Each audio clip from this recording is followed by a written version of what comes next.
은퇴하면 조용한 시골에서 텃밭 가꾸고 아침마다 새소리 들으며 커피 한 잔. 이런 상상 한 번쯤 해보신 적 있으시죠? 특히 오랜 시간 일터에서 바쁘게 살아오신 분들일수록 은퇴 후엔 한적한 전원에서 여유를 누리며 살고 싶다는 꿈 꽤나 자연스러운 일입니다.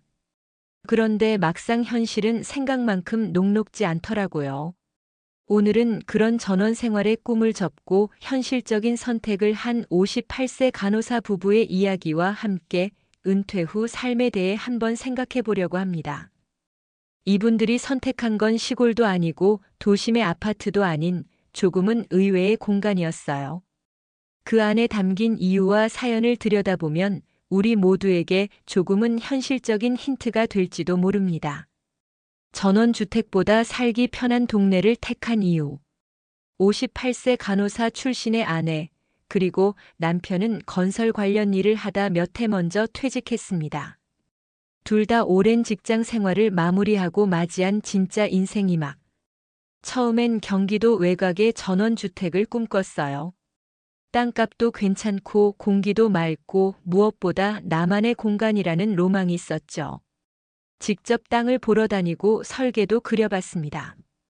작은 텃밭이 있는 마당, 손님 맞이할 수 있는 아담한 거실, 반려견 뛰놀 수 있는 울타리까지. 모든 게 완벽해 보였죠.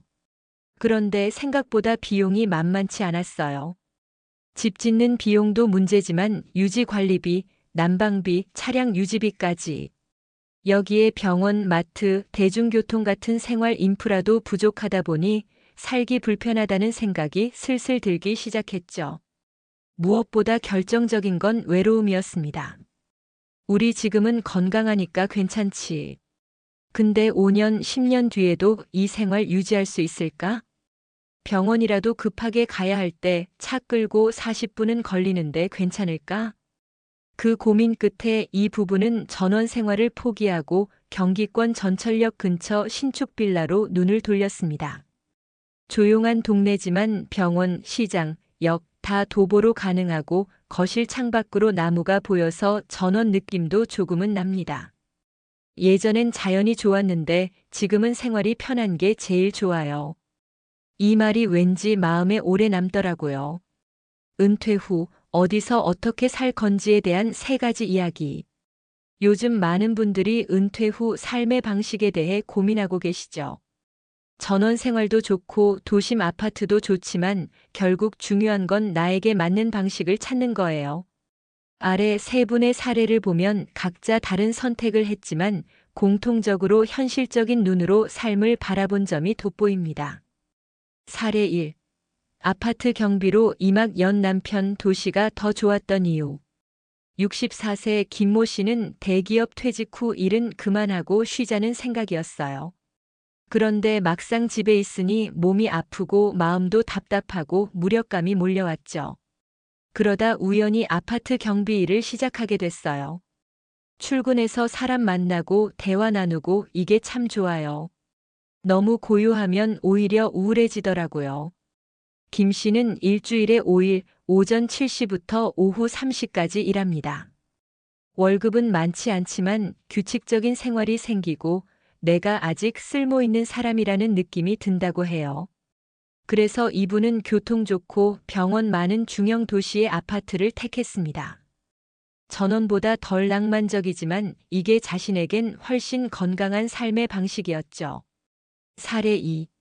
농촌 귀촌 2년 만에 다시 돌아온 50대 부부.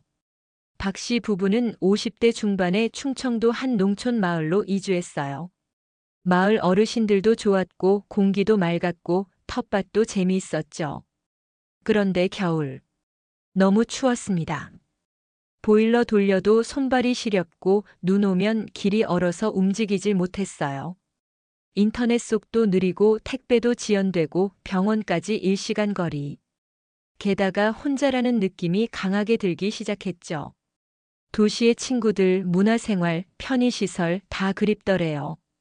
결국 2년 만에 인천 외곽 아파트로 다시 이사했습니다. 물론 자연은 그립지만 우리는 도시형 노후가 맞는 것 같다는 결론을 내렸죠. 사례 3. 반전세 원룸에서 시작한 은퇴 1인 가구의 살. 60세에 퇴직한 이모 씨는 혼자 사는 여성입니다. 전에는 작은 전원주택에서 고양이랑 살고 싶다는 생각을 했어요. 그런데 혼자서 집 관리, 텃밭, 눈 치우기 다 감당할 수 있을까 싶더래요. 그래서 선택한 건 서울 근교 역세권 원룸 반전세. 크기는 작아도 교통 좋고 병원, 마트, 도서관 가까워서 생활이 편하답니다.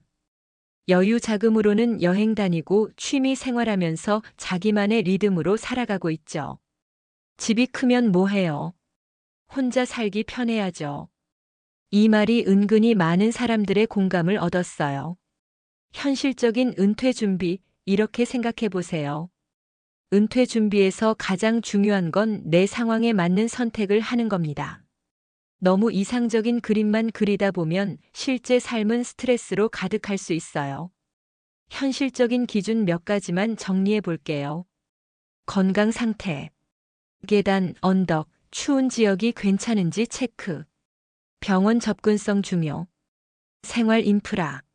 마트, 약국, 교통 등 도보 생활권 중요. 외로움에 대한 내성. 혼자 있어도 괜찮은지, 사람 만날 기회가 있는지.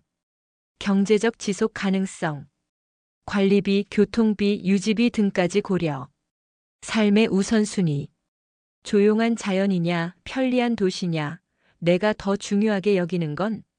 마무리하며 현실적인 삶이 더 따뜻합니다. 물론 전원생활, 시골살이 로망이죠. 하지만 로망과 현실 사이엔 꽤 큰 간극이 있어요. 실제 은퇴 후의 삶은 의외로 사소한 것들 엘리베이터, 병원 거리, 가까운 친구이 훨씬 중요하게 작용하거든요. 58세 간호사 부부의 말처럼 지금은 생활이 편한 게 제일 좋다. 이건 나약함이 아니라 지혜일지도 모릅니다. 여러분은 어떤 은퇴 후 삶을 꿈꾸고 계신가요? 한 번쯤 편하게 살 수 있는가의 관점으로 다시 한번 생각해 보는 것도 좋을 것 같아요. 너무 멋진 삶이 아니어도 괜찮아요. 진짜 좋은 삶은 우리가 오래 지속할 수 있는 삶이니까요.